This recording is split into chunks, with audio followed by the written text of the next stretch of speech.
In this Warhammer 40,000 Chaos Gate Daemonhunters Mechanics and Gameplay Overview video, we'll be talking about the gameplay and features of the new turn-based tactical RPG.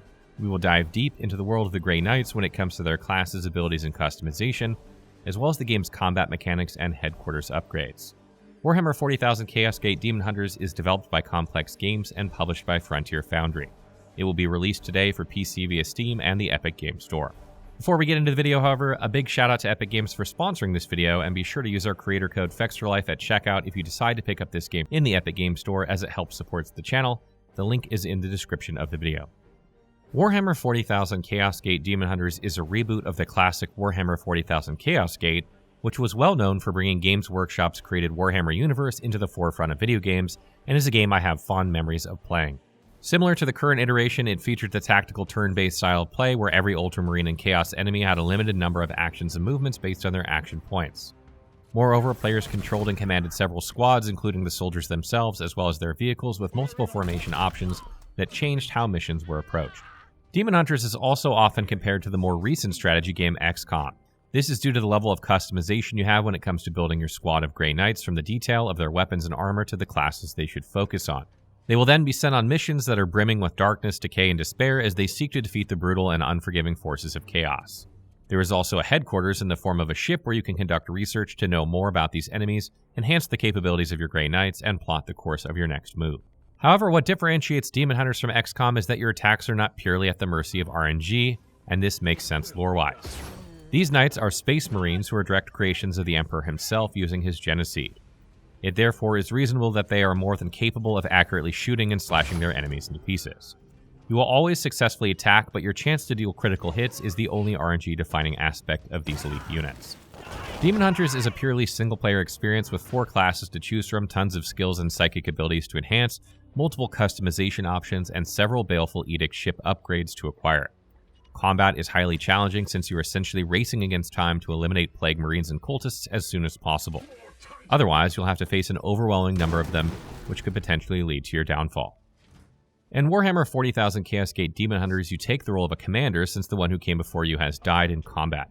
Initially, your mission is to return to Titan to replenish the knights who have fallen with him, as well as the ship's resources, but before setting foot onto your homeworld, Inquisitor Vakir decided to pay a visit to demand your aid in investigating the rapid proliferation of the bloom.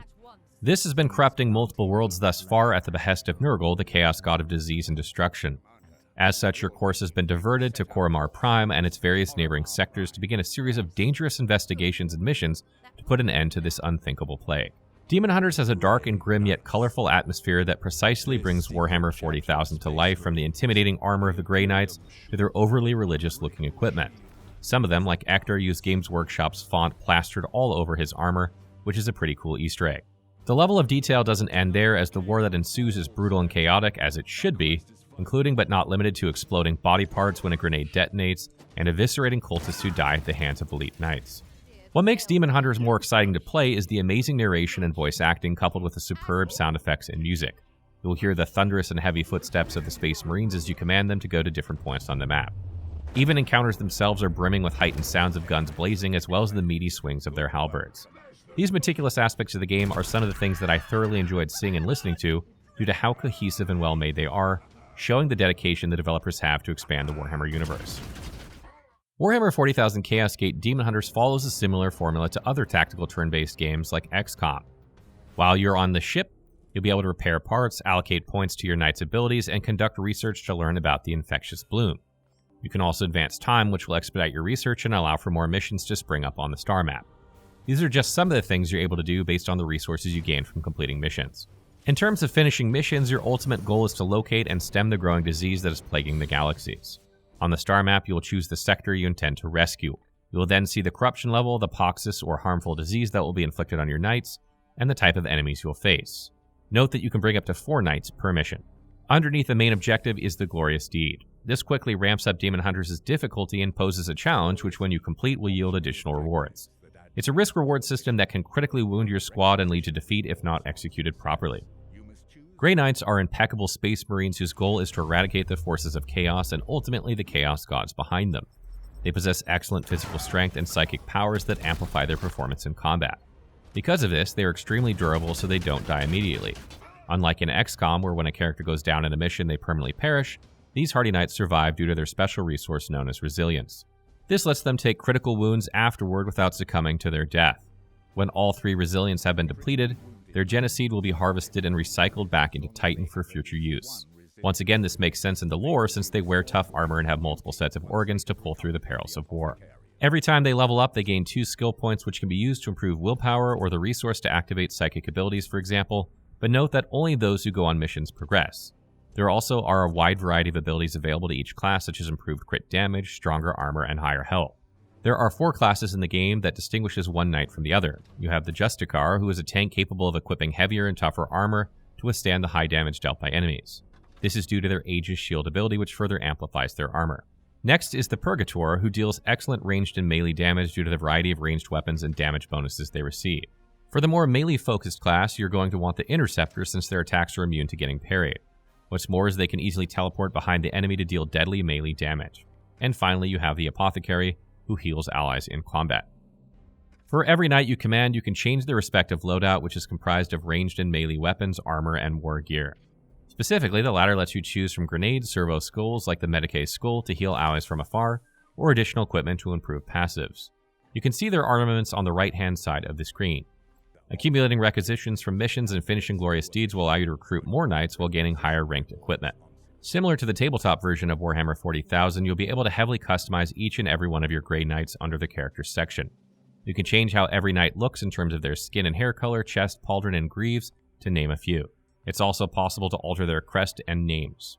There are a ton of options to choose from to design every knight in your squad.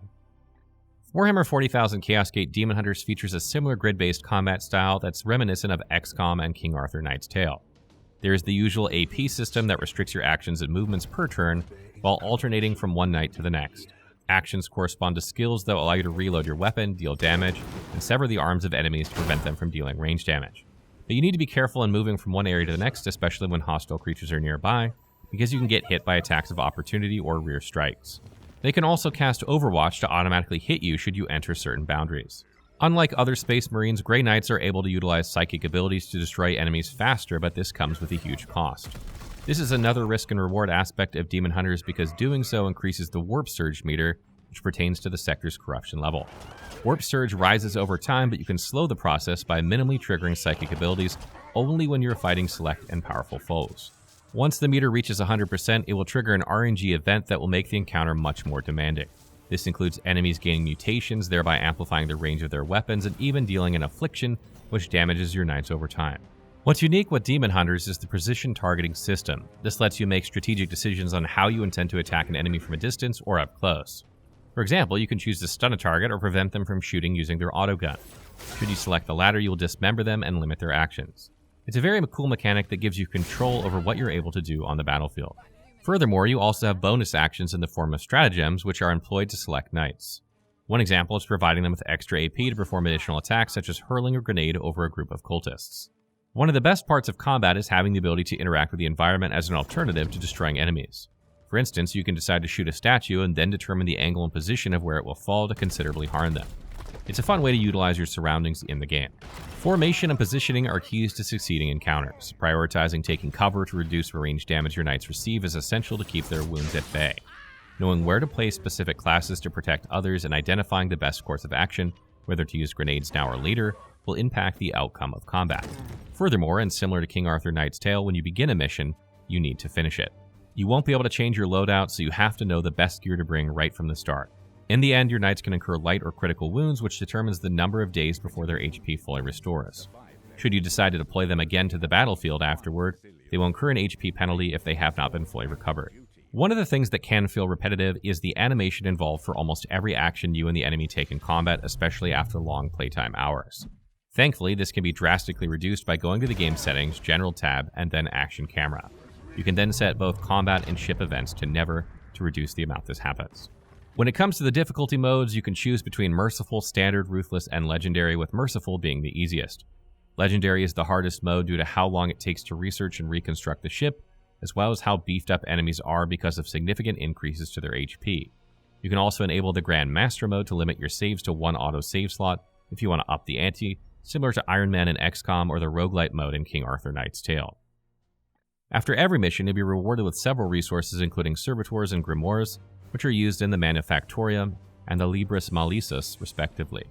In the Manufactorium, you can fix and upgrade the ship part by part to make it stronger and to unlock additional features, such as enhanced speed to traverse the galaxy faster.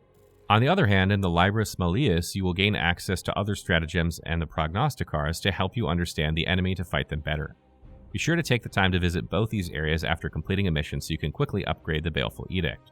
Doing so will make encounters much more manageable. Final thoughts. Warhammer 40,000 Chaos Gate Demon Hunters is a tactical turn-based RPG where squad formation, positioning, and ability utilization are essential factors for the survival and victory of your Grey Knights.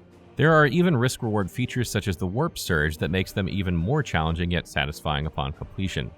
What sets the game's combat apart from the rest is its unique take on a precision targeting system, as well as the many ways of interacting with the environment.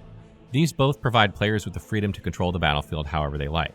But it's not as simple as it seems, as the difficulty can ramp up pretty quickly, especially since it takes a lot of strategic decisions to successfully finish every mission. Similar to Warhammer 40,000 Mechanicus, there are many customizations to be had with your knights, making every combat encounter feel more meaningful. If you're a fan of the Warhammer 40,000 universe or you've been wanting to dive into the lore as I have, then you might want to check out Warhammer 40,000 Chaos Gate Demon Hunters. It combines canon, characters, strategic turn-based RPG, and base-building elements of Warhammer in a single title. It comes out today and costs $44.99 USD. If you're buying it on Epic, you can use the link below to support the channel.